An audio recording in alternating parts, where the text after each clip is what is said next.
We're here today because the scam threat is real. We're all potential victims.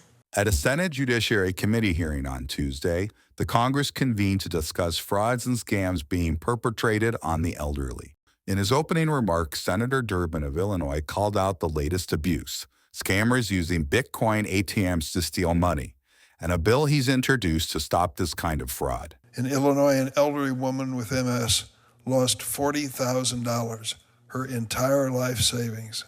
The woman could not get around very well. The scammer even called an Uber car to pick her up and drive her to the local Crypto ATM. This heart-wrenching story and many more like it are the reason I introduced the Crypto ATM Fraud Prevention Act with Senators Blumenthal, Reed, and Welch. It would require crypto ATM operators to register with financial regulators, warn customers about scams, and create transaction limits so that customers won't lose their life savings.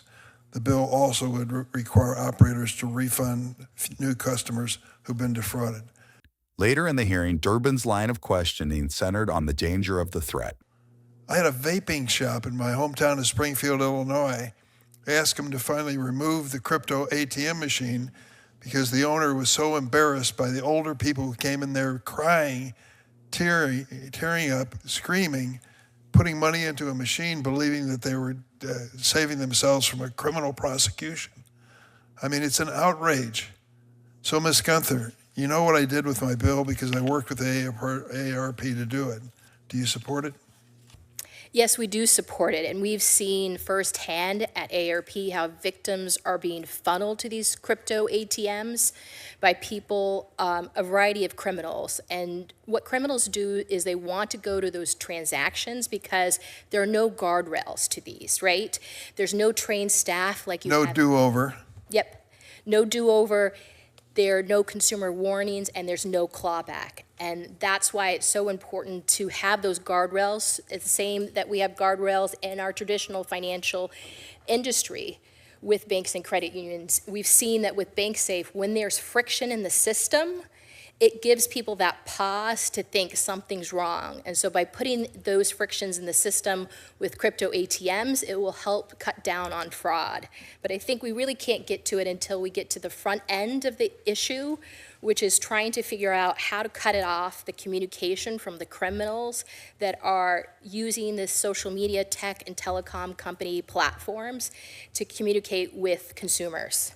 What percentage is using a telephone now for these scam transactions?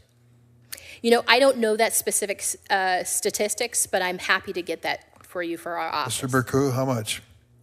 I don't know for sure either, but you know, it is something that we're continuing to focus on is when that communication comes through a phone call. So when I warn senior citizens who are worried about these scams, be very doubtful of that telephone call. You're not going to get the telephone call from the Veterans Administration or the Social Security Administration. They're making it up. It's all phony, and they're trying to get you to do something you shouldn't do. I can recall getting a call from my bank, and they said, we're just checking a suspicious transaction. By the time of the end of the phone call, it was clear it was a scam. I told the fellow I just wasn't going to follow through, and he had some choice words for me. But is it safe to warn senior citizens to be extremely doubtful and careful when they receive this telephone communication? I think, unfortunately, the current status of fraud, it is good to have everyone on their toes. I know AARP just launched a new campaign. I can't quote it, but it's pause and listen. So I think that's really good recommendations. And one thing I always tell people, if it's the bank calling, tell them you're going to hang up and call back the bank's public number. And if they protest, it's not the bank. That'll be the end of the story. So if anybody asks you for a Social Security number over telephone, what's the answer? No, thank you. Never do it.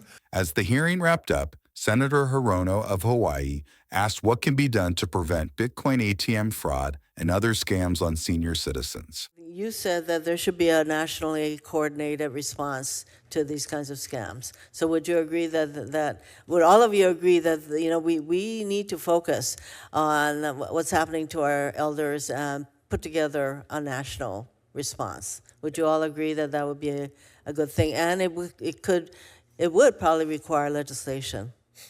I mean, I can say I agree. I think there's a lot of work the industry's doing. There's little segments of work that's across it, but I think we need a government-led national strategy that's in coordination with the private sector. Absolutely. For more content like this, stay tuned to Congress Clips, and thanks for watching.